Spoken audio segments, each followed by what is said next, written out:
And that is, of those 37 wheels, a much smaller subset do a much better job of delighting the consumer. So we eliminate the vagaries of design whim that was existing around the globe and achieve more delighted consumers with better componentry parts at a more cost-effective cost. So at the end of the day, you win and you win. Now moving on to the last area of our structural cost improvements, which is the area of fundamental cost savings, which basically boiled down to Tom Sandler and his organization going through and rigorously defining every way we spend money and ask the fundamental question, do I need to spend this to profitably build the business or to build our people to build the business? If the answer is no, it's history. Now let me give you some examples of what that history looks like. Let's take the area of freight. As we did our analysis of freight, we found that brand American Tourister was getting preferential freight rates to Samsonite. As a result of negotiating the American Tourister rates to Samsonite, we saved $1 million. Now let's go the other way, because it also works that way. Samsonite had a co-op advertising program with the trade that was preferential to American Tourister. In negotiating a comprehensive company program for co-op advertising, we saved $2 million. Third key area, we looked at how we did our legal. We did our legal with high-cost New York lawyers. Not anymore. We do it locally, and then we review it in New York to make sure, and that saves $600,000. We did a luggage show in the United States. Cost, $1 million. Purpose, corporate bombast. Why? We're the only organization that meets with our trade accounts virtually every week. We work our plans every week. We're the dominant factor in the business.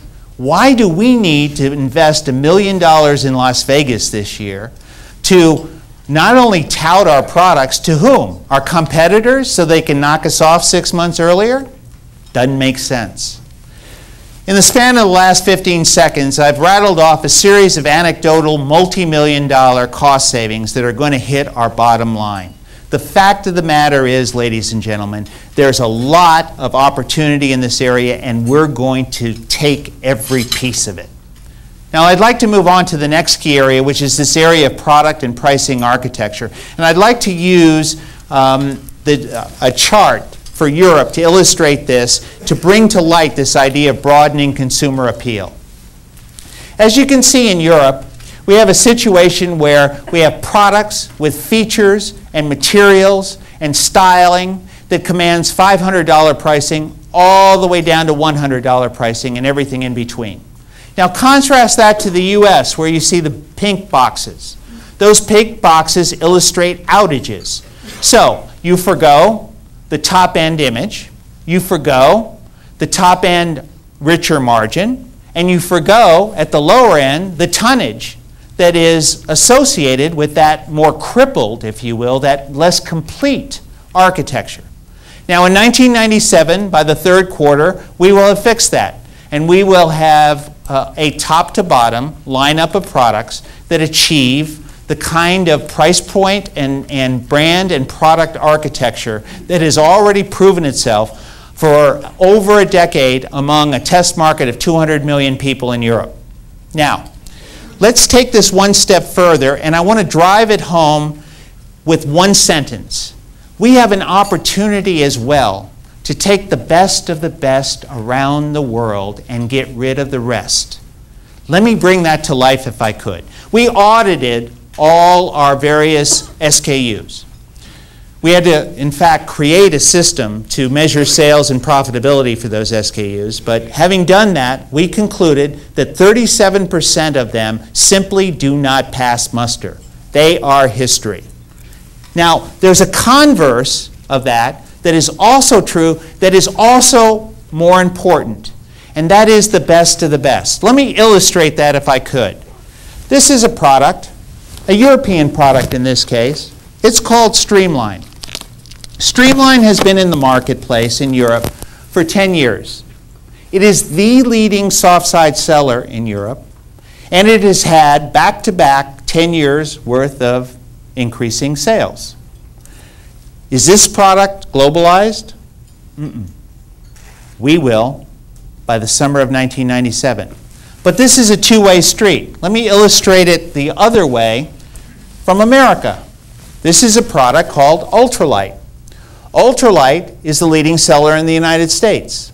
It has been the leading seller for 4 years. It has had 4 years of consecutive increases in sales. Is this product globalized? So the opportunity, ladies and gentlemen, is to take proven products with proven margin structures and put them within our lineup to create this cohesive architecture and to do it at a much higher batting average than heretofore existed, with much fewer SKUs and therefore a lower working capital base.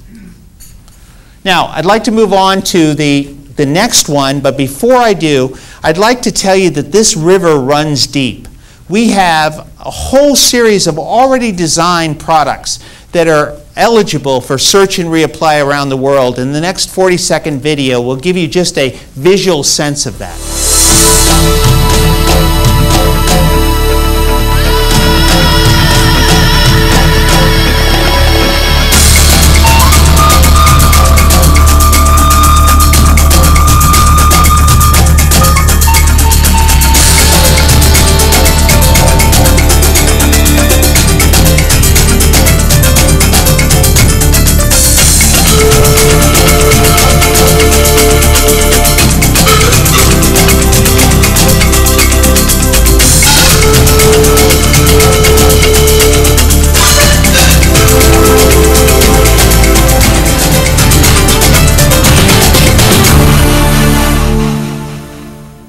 I'd like to now transition, if I could, from the area of global product architecture to the next key point of the Samsonite game plan, which is the acceleration of top-line growth. Now, clearly, what we've been talking about in terms of global architecture and the like is going to drive top-line growth, as we just discussed. So I'd like to move on to the next key component, which is the area of expanding our product offerings.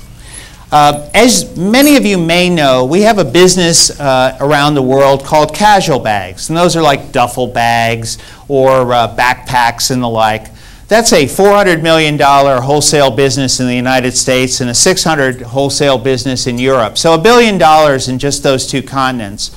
And that business is a business where Samsonite, quite surprisingly, is not well represented, not represented hardly at all.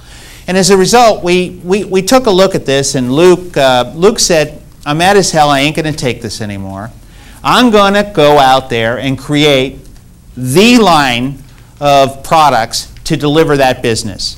And he did.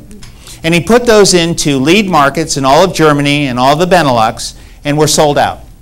So we're going to take these kind of products, Trunk & Co. by Samsonite, which ranges from roll-on duffel bags with zip-out backpacks to simple backpacks with CD player holders and earphone holders and cell phone holders and skateboard holders. Don't forget the skateboards.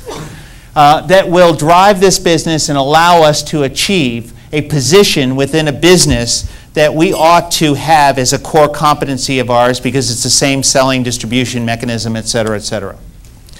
Now let me move on to business bags, if I could. Business bags represent a $600 to $700 million worldwide category, and that category has been predominantly skewed over recent years to the more casual kind of products, either made out of leather or made out of nylon or PVC or some combination thereof, as opposed to what has been the prototypical icon of our company, which has been the hard-sided, sleek, semi-modernistic type product that you all have come to know and perhaps used at some point in your life.